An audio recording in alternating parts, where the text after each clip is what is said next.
In front of me is POCO F5 Pro, and today I would like to show you how you can switch on or off location of this device. First of all, go into Tab menu. Now look for location shortcut, and when you find it, click on it. As you can see, mine is now zero. That means that location is disabled, but you can always enable it by choosing the same one again. If you want to, you can also go into settings, scroll all the way down and click on location.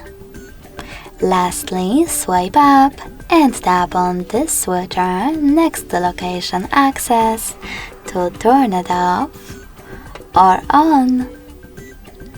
Thanks so much for watching. If you enjoyed this video, smash that like button, comment and subscribe. Bye!